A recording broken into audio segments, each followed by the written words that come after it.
জিহাদ আল মেহেদি। মাননীয় সভাপতি, আপনাকে আরও একবার নিরন্তর শুভেচ্ছা জানাচ্ছি আমাকে সুযোগ দেওয়ার জন্য। মাননীয় সভাপতি, যুক্তি খণ্ডন পর্বে আসছি।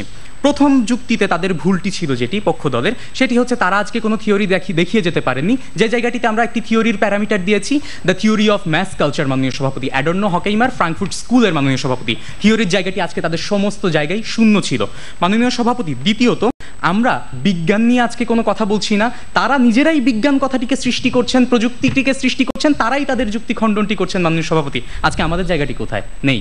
মাননীয় সভাপতি, আজকে তাদের প্রথম বক্তার সবচেয়ে গুরুত্বপূর্ণ একটি জায়গায় সংজ্ঞায়নের অভাব ছিল, সেটি হচ্ছে আনুগত্য। মাননীয় সভাপতি, শেষ বক্তা যুক্তি খণ্ডন পর্বে সে আনুগত্যের কথাটি বলেছেন, কিন্তু আমাদের প্রথম বক্তা প্রথম থেকেই বলেছেন চর্চা এবং অনুশীলন, সেই অনুশীলন এবং চর্চাটি হতে হবে পরিমার্জিত, পরিশীলিত, করে কে? নাগরিক সংস্কৃতি। মাননীয় সভাপতি, লক্ষ্য করুন, আজকে তারা বাঙালিকে বারবার বাঙালির কথাটি বলছেন।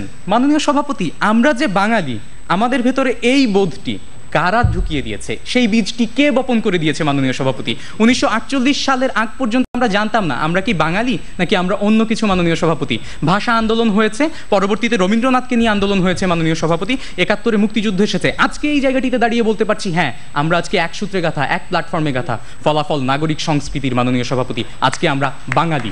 মাননীয় সভাপতি, 90 দশকের কথা বলা যায়, যখন কবিতা উৎসব শুরু হয়েছিল, যখন একটি সাংস্কৃতিক আন্দোলন হয়েছিল। মাননীয় সভাপতি, বিপক্ষ দলের কাছে বলতে চাই, পড়ুন গোড়া উপন্যাস রবীন্দ্রনাথ ঠাকুরের, প্রথম পৃষ্ঠাতে পড়লেই বুঝতে পারবেন লালন ঠাকুরের সাথে, মাননীয় সভাপতি, লালন ফকিরের সাথে রবীন্দ্রনাথ ঠাকুর একজন নাগরিক কবি হয়েও সৃষ্টি করেছিলেন একটি মেলবন্ধন। সেই জায়গাটিতেই নাগরিক সংস্কৃতির সবচেয়ে বড় সার্থকতা। মাননীয় সভাপতি, আজকে তারা জাদুঘরে রাখতে চাইছেন নাগরিক সংস্কৃতি এবং লোক সংস্কৃতি দুটোকে আলাদা করে, কিন্তু আজকে তো জাদুঘরে রাখার কথা নয়, আজকে রবীন্দ্রনাথের কথাতেই যেটা, সেটা হচ্ছে যে দেবে আর দেবে, মিলিবে মিলাইবে। মাননীয় সভাপতি, আজকে সেই জায়গাটিতে দাঁড়িয়ে আমরা আমাদের কথাগুলো বলেছি। সবশেষে যে কথাটি বলতে চাই, 3টি প্রশ্ন আমরা করে গিয়েছিলাম। লোকসংস্কৃতি কিভাবে বা কেন, কোন প্রক্রিয়ায় বাঙালিকে সংস্কৃতিবান করে তুলতে পারে? নাগরিক সংস্কৃতির পৃষ্ঠপোষকতা ছাড়া লোকসংস্কৃতি কিভাবে সার্বজনীন হতে পারে? সবশেষে লোকসংস্কৃতির কোনো শক্তিশালী উপাদান আছে কিনা? একটি প্রশ্নের উত্তর পাইনি। মাননীয় সভাপতি, তার পুরো কাঠামোটি দাঁড়িয়ে আছে একটি নড়বড়ে ভিত্তির উপরে।